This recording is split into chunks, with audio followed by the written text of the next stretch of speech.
On nous le rabâche à longueur de journaux télévisés. Cela fait l'unanimité du gouvernement au MEDEF, en passant par l'UMP et le FN. La France et ses entreprises ont un problème de compétitivité parce que le travail coûterait trop cher. Trop cher la protection sociale, trop cher les salaires. Mais cela ne tient pas debout. Explication.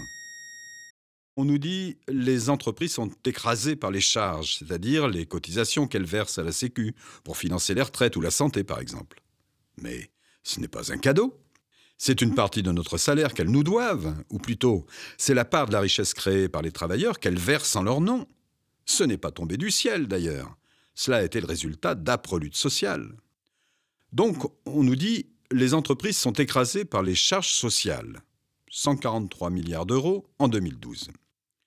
Mais on ne nous dit pas que dans le même temps, les charges financières supportées par ces mêmes entreprises sont de 309 milliards, plus du double. Il s'agit de la ponction opérée par les actionnaires, les dividendes, et des charges bancaires et financières. Attention, rien à voir avec les investissements. Dans tous les cas, il s'agit de nourrir l'appétit féroce des actionnaires et la rapacité des marchés financiers. Mais ça, c'est tabou. Vous ne l'entendrez pas aux 20h de TF1, ni sur celui de France 2. Aucun expert sur ces antennes ne vous dira que c'est cette ponction, en quelque sorte cet impôt privé, qui menace notre compétitivité. Quel média prendra la responsabilité de vous parler du coût réel du capital sur la société? Sur les salaires, par exemple?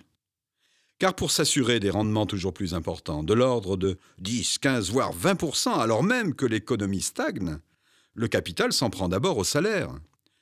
En 30 ans, 10% de la richesse créée, soit environ 200 milliards d'euros, est passée des poches des salariés à celles des patrons. Vous le saviez? Et bien sûr, ce sont les petits, les moyens salaires qui trinquent, avec pour conséquence un ralentissement général de l'activité, la récession. Qui nous dira à quelle pression permanente sont soumis les salariés, provoquant maladies, dépression, parfois le suicide?